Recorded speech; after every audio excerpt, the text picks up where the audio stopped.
This is section 5.5, the last section of Calc 1. It's on integration by substitution principle.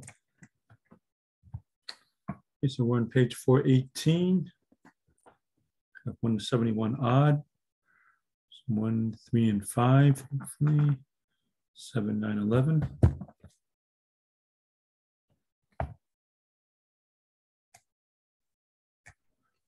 We're taking the original integral and by means of a substitution, hopefully come up with an easier integral by using the substitution principle.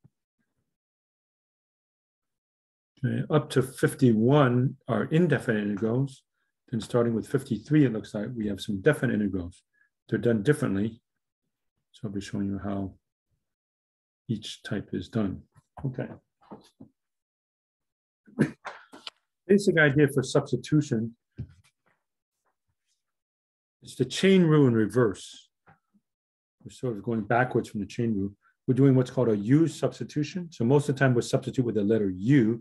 You don't have to pick U on the one hand, but I want you to use U. Everybody else does U, so it just makes it easier. We'll be doing a U substitution. Okay. Within the particular problem, look for a function and its derivative, or maybe the derivative times a constant. Okay, so you'll let U be the function. Du is the derivative function times dx. Okay, so let's get started with some of this. Number one, integral of cosine 2x dx. Okay, I want to change this to just cosine of u. So let u be 2x. Okay, now, if I were using the Leibniz notation for derivatives, I would say du dx equals 2. Well, if you multiply both sides by dx, it looks like du equals 2 dx. This is the way that we're generally going to write it. Du equals 2 dx. Du dx equals 2, pretend you multiply by dx, du equals 2 dx. So in order for me to substitute, I've got that as u. I can't change to du unless I see a 2 dx. The original just had a dx. For constant, you're allowed to just put in a 2 as long as I put a half outside. You can always do that for constants. Multiply inside by a number, multiply outside by its reciprocal. Okay, now what I have circled here, the next step, that's going to be u, because u is 2x. And then 2 times dx is my du. So the next step, I'm integrating. Capital I will mean the original integral. There's a half out in front. Integral of cosine u du. Notice the letters even match. You have x, dx, u, du. Okay, integral of cosine u is sine u plus c. And then just change u back to what it was, which was 2x. So final answer is 1/2 sine 2x plus c. So this is the basic idea for a U substitution. By the way, double check by differentiation. The derivative of 1/2 sine 2x is 1/2 cosine 2x times 2. That 2 knocks out that half. So I have cosine 2x. And of course, the derivative of any constant is 0. Okay, here's number 5, which originally was x cubed over x to the 4th minus 5. Okay, again, there's no such thing as a quotient root, but I do notice that the derivative of the bottom is almost the top. The derivative of the bottom is 4x cubed. It just has an x cubed, no big deal. Put a 4 inside and a 1/4 outside. So that u be x to the 4th minus 5. Du is 4x cubed dx. You can think of it as du dx is 4x cubed. Then if you multiply by dx, it looks like this. Okay, if I introduce a 4 here, I can't substitute until I see exactly 4x cubed dx. The original did not have the 4. It had the x cubed, had the dx, but no 4. So just put in a 4 and a 1/4 outside. Now I can change all of this to du and change this to u. So I have 1/4 of the integral du over u, which is the same as 1 over u. Integral of 1 over u is my ln absolute value of u plus c. And then just change u back to what it was. So 1/4 ln absolute value of x to the 4th minus 5 plus c, final answer. And you can double check by differentiation. Okay, 7. Okay, see the game we're playing is look for a function and its derivative, or maybe the derivative times a constant. Okay, 1 minus x squared, second degree, the derivative is first degree. The derivative of 1 minus x squared is negative 2x. So it's difference by a constant. So let u be 1 minus x squared. Don't include the square root. I don't want the square root. I have to do the chain root. I don't mind integrating radical u. That's okay. So u is 1 minus x squared. Du is negative 2x dx. I have the x. I have dx. I don't have a negative 2, so put negative 2 inside and a negative 1/2 outside. So the next step, everything here, they don't have to be quote unquote together. we know from the commutative property, you can move things around. Negative 2x dx, that's my du. And 1 minus x squared becomes radical u. So in front, I have negative a half integral of radical u du. Okay, that's the same as u to the half. So when I integrate, I have negative a half u to the 3 halves divided by 3 halves, which means times 2/3. Cancel, cancel. So negative 1/3, change u back to 1 minus x squared to the 3 halves plus c. And that's my final answer. You can check by differentiation. The derivative of this should be the original. Let's try it. 3 halves comes down, hits the negative 1/3. I'll have negative a half, 1 minus x squared to the 1 half, which means square root. And then by the chain root times negative 2x, that negative 2 knocks out the negative a half, and I have an x left in front. And the derivative of any constant is 0. So it definitely works. Okay, 11. Cosine pi over 2t dt. Let this be u. U is pi over 2t. Du is pi over 2 dt. There's a dt. I need pi over 2 inside, 2 over pi outside. So I now have integral of 2 over pi cosine u du. The integral of cosine is sine, not negative sign. Remember, we're integrating, not differentiating. So 2 over pi sine u, change u back. So 2 over pi sine of pi over 2t plus c. Okay, 15, integral of cosine cubed theta, sine theta, d theta. Integral of cosine is almost a sine. There's a negative 1 there. That's no big deal. Okay, so let u be cosine theta. Don't make it cosine cubed. You're going to have to fool with the chain rule. I don't mind integrating u cubed. So u is cosine theta. Du is negative sine theta d theta. There's a sine theta. There's a d theta. I don't have the negative 1. So I put negative 1 inside and also outside.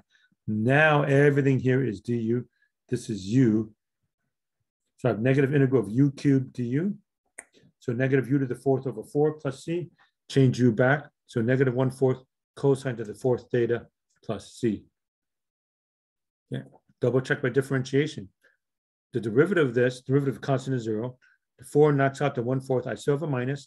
Cosine cubed times the derivative of the cosine, which is negative sine theta. That negative cancels the negative in front. So I do indeed have cosine theta cubed times sine of theta.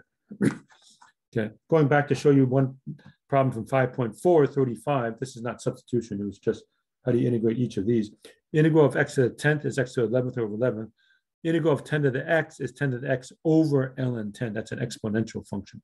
The derivative of 10 to the x is 10 to the x times ln x. So when I integrate 10 to the x divided by ln 10.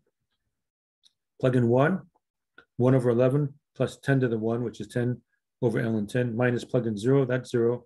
10 to the 0 is 1 over ln 10. So 1 over 11 plus 10 minus 1 is 9 divided by ln 10.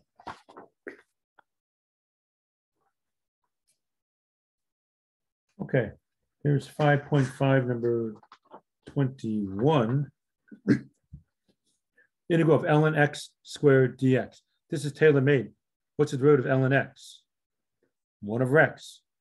There's no 1 in the original, but you can always sneak in a 1 times that. So u is ln x, du is 1 over x dx. So this stuff is du. This is my u squared. So integrate u squared du, u cubed over 3. Change u back. So 1/3 ln x cubed plus c. Check. What's the derivative of this thing? Derivative constant is 0. 3 hits the 1/3. That's gone. Ln x squared. Then by the chain root times the derivative of ln x, which is 1 over x. There it is. Perfect. 31 is also perfect. The derivative of arctan is 1 over 1 plus x squared. Okay, so u equals arctan x. Arctan is the same as inverse tangent of x, tan to the negative 1. Du is 1 over x squared plus 1 dx. So it's perfect. This is my du. That's u squared. So u cubed over 3 plus c. 1/3 arctan x cubed plus c. Okay, 41. How do I integrate cotangent? Change it to cosine over sine. And the derivative of the bottom happens to be the top. So u equals sine x. Du is cosine x dx. So I have integral du over u. That's ln absolute value of u plus c. Change u back. Ln absolute value of sine x plus c. So this is the integral of cotangent. Very easy to double check. What's the derivative of this? It's 1 over whatever's there, 1 over sine x, times the derivative of sine x, which is cosine x. So I have cosine over sine, which is cotangent. Okay, now for definite integrals work a little bit differently. Okay, so integral of cosine pi over 2t dt. So I want that to be u, let u be pi over 2t, du equals pi over 2 dt. Now, the original limits of 0 and 1 are for the variable t. So I'm writing t equals 0, t equals 1. Okay, but I'm going to change over to u. And by the way, in order for me to substitute, I need a pi over 2 inside and a 2 over pi outside. Now I will change the limits. So I plug in. If t is 0, u is also 0. If t is 1, u is pi over 2. So in other words, as t goes from 0 to 1, u travels from 0 to pi over 2. So my new integral has a 2 over pi. It has cosine of u. There's my u. Pi over 2 dt is my du. The limits are even in u. I don't have to switch back. Okay, so unlike the indefinite integrals where I have to switch back, I don't have to switch back to the original variable. This is now u, du. These new limits are also in u. I don't have to switch back. Just go right to it. So integral of cosine is sine, 2 over pi sine u from 0 to pi over 2. These limits are with u, so I don't have to go back to the original t. Okay, so 2 over pi, plug in pi over 2, sine of pi over 2 minus sine of 0. Sine of pi over 2 is 1, sine of 0 is 0. Final answer is 2 over pi. So this is doing a definite integral. Solution more. Okay, integral of cube root of 1 plus 7x dx. So I don't like this, I like u. So that u be 1 plus 7x, the derivative of 7 dx. So 7 inside, 1/7 outside. Now 0 and 1 are for x. When x goes from 0 to 1, what happens to u? I plug in. So plug in 0, 1 plus 0 is 1. Plug in 1, 1 plus 7 is 8. So as x goes from 0 to 1, u goes from 1 to 8. So my new integral has a 1/7. I'm now not going from 0 to 1 anymore. That was for x. I've burned that bridge behind me. I'm not doing it anymore. U is going from 1 to 8. Cube root of 1 plus 7x is now u, and du. Everything's in u. This is u. I don't have to switch back. This is u to the 1/3. So u to the 4/3 divided by 4/3 means times 3/4. This comes out to be 3 over 28. Plug in 8, 8 to the 4/3.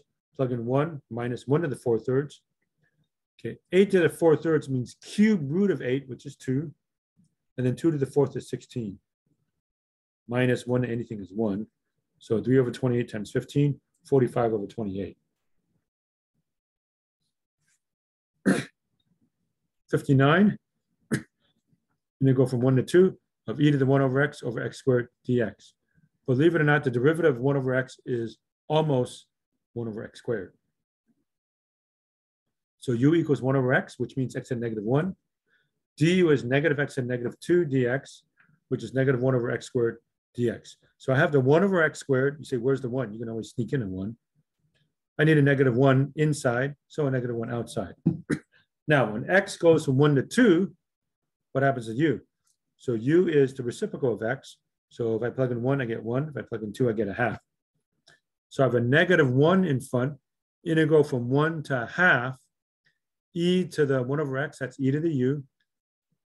And then -1 over x squared dx is now du.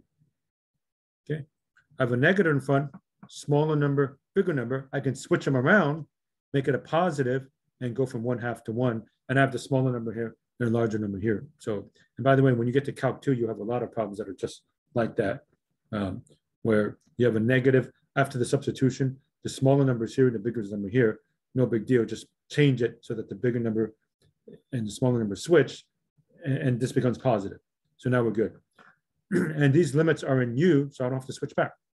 So the integral of e to the u is itself from 1 to 1/2. Plug in 1, you have e minus e to the half, or e minus radical e. Okay, now slightly different kind of problem, 67. Integral from 1 to 2 of x radical x minus 1 dx. Okay, I can't deal with this x minus 1. I'll call it u.